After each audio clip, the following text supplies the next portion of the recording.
जय जगन्नाथ दर्शक बंधु मो पवित्र आपण मानक स्वागत करुच्ची आज एक नुआ एपिसोड को।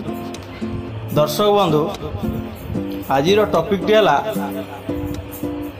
पुरी जो प्रभु जगन्नाथ धाम मशाणी को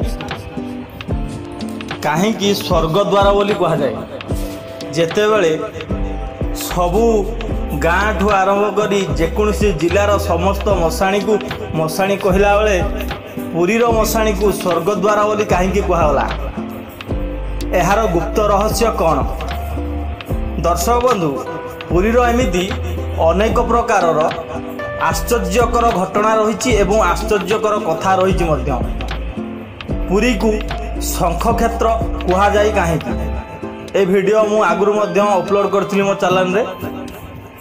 जदि आपण मैंने देखी ना मु एंड स्क्रीन रे वीडियो टी लगेदेवी देखिए तो।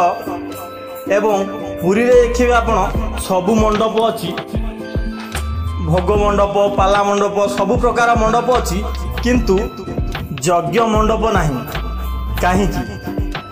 आहरी गोटे आश्चर्यकर घटना पुरी श्रीमंदिर छाई पुरी रे पड़े नहीं। मु केबे जगन्नाथ को दर्शन करने आज्ञा भगवान डोरी लगिनी मो ठारे तो मुझे जानी पुराण ठू आरंभ कर लोक शुणी पुरीर छाई कहीं जगन्नाथ मंदिर रे सेठी पड़े ना। मंदिर छाई पुरी रे कहीं पड़े ना।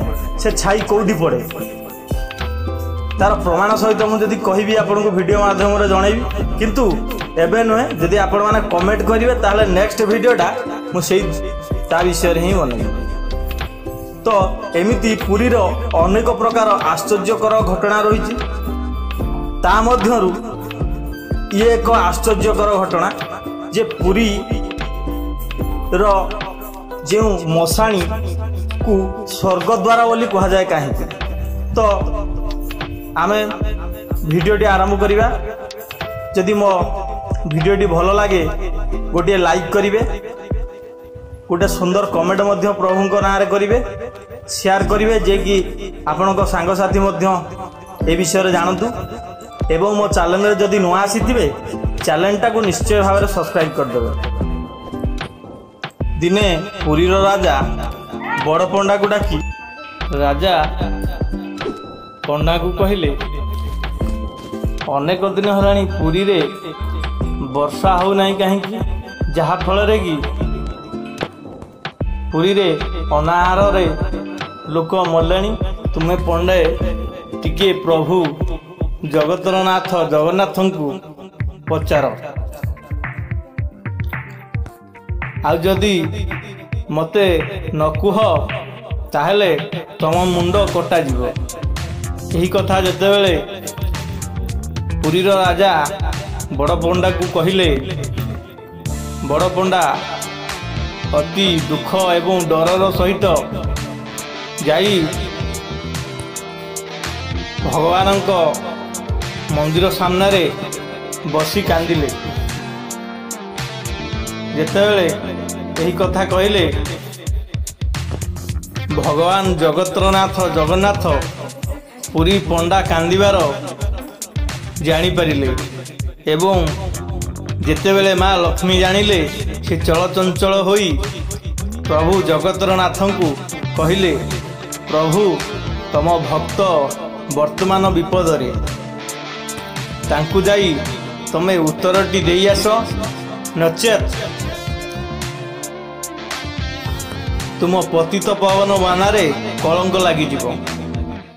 यह कही सारी माता लक्ष्मी प्रभु जगतरनाथ जगन्नाथ को पठेले। प्रभु जगतरनाथ जगन्नाथ आसी पंडा को दर्शन देले एवं पंडा को कहले आसंता काली प्रबल वर्षा हब। मु इंद्र राजा को कहबी इंद्र राजा प्रबल वर्षा करेबे। जेहेतु पुरीर खराब समय चलीथिला सेठिपई पुरी रे वर्षा हो नथिला किंतु काली दिन 4टाटू वर्षा अति प्रबल मात्रा रे पुरी रे हब। ଏହା କହି ପ୍ରଭୁ ଜଗତର ନାଥ ଜଗନ୍ନାଥ ପଣ୍ଡା ପାଖରୁ ଅନ୍ତର୍ଧ୍ୟାନ ହୋଇଗଲେ। ପଣ୍ଡାଟି ଖୁସି ହେଲା ଏବଂ ଯାଇ ରାଜାଙ୍କୁ କହିଲା। ଯେତେବେଳେ ରାଜାଙ୍କୁ କହିଲା ଯେ କାଲି ସନ୍ଧ୍ୟା 4টাରେ ବର୍ଷା ହେବ, ରାଜାରେ ସଭାରେ ବସିଥିବା ସମସ୍ତ ଲୋକ ଏବଂ ରାଜା ପଣ୍ଡାଟିର କଥା ଶୁଣି ତାକୁ ଉପହାସ କଲେ। କିନ୍ତୁ ପଣ୍ଡା କହିଲା, ସତରେ ମୁଁ ପ୍ରଭୁ ଜଗତର ନାଥ ଜଗନ୍ନାଥଙ୍କୁ ଦର୍ଶନ କରିଥିଲି ଏବଂ ସେ ମୋତେ କହିଲେ ଯେ ଆସନ୍ତାକାଲି ସନ୍ଧ୍ୟା 4টাରେ ପ୍ରବଳ ବର୍ଷା ହେବ। ରାଜା କହିଲେ, ତମ କଥାରେ ଯଦି ବର୍ଷା ହେଲା ତାହେଲେ ତ ଠିକ୍ ଅଛି, ଯଦି ବର୍ଷା ନ ହୁଏ ତାହେଲେ ତମ ମୁଣ୍ଡ କାଟ କରାଯିବ। ଏହା ଯେତେବେଳେ କହିଲେ, ପୁରୀ ପଣ୍ଡା ଅତ୍ୟନ୍ତ ଡରରେ ସେଠାରୁ ମେଲାଣି ନେଇ ଆସିଲେ ଏବଂ ତା ପରଦିନ ସକାଳଠୁ ସନ୍ଧ୍ୟା ପର୍ଯ୍ୟନ୍ତ ସମସ୍ତେ ଚାତକ ପକ୍ଷୀ ଭଳି ଚାହିଁଥାନ୍ତି। ଠିକ୍ 4টাରେ ପ୍ରବଳରୁ ଅତି ପ୍ରବଳ ମାତ୍ରାରେ ବର୍ଷା ହେଲା ପୁରୀରେ। ଯେତେବେଳେ ବର୍ଷା ହେଲା, ପୁରୀ ପଣ୍ଡାଟି ପ୍ରଭୁ ଜଗତର ନାଥ ଜଗନ୍ନାଥଙ୍କ ହାତ ଯୋଡ଼ି କହିଲା, ପ୍ରଭୁ ତମେ ଯାହା କହିଥିଲ ଏ ଅଧମର ଡାକ ଶୁଣିଲ ଏବଂ ପୁରୀରେ ବର୍ଷା କରେଇଲ। ରାଜାଠୁ ପ୍ରଜା ମନ୍ତ୍ରୀଗଣ ସମସ୍ତେ ପଣ୍ଡାର ଏହି କଥା ଶୁଣି ଆଶ୍ଚର୍ଯ୍ୟ ହୋଇଗଲେ। ଦିନେ ପୁଣି ସେହି ରାଜା ପଣ୍ଡାକୁ ଡାକି କହିଲେ ଯେ ଏଠିକୁ ଇନ୍ଦ୍ର ରାଜା ପ୍ରତ୍ୟେକ ଦିନ ଆସି ଜଗତର ନାଥ ଜଗନ୍ନାଥଙ୍କୁ ଦର୍ଶନ କରୁଛନ୍ତି। କେଉଁ ସମୟରେ ଇନ୍ଦ୍ର ରାଜା ପ୍ରଭୁ ଜଗନ୍ନାଥଙ୍କୁ ଆସି ଦର୍ଶନ କରୁଛନ୍ତି ତମେ ଦେଖିବ ଏବଂ ଆମକୁ କହିବ, ନହେଲେ ତମ ମୁଣ୍ଡ କଟାଯିବ।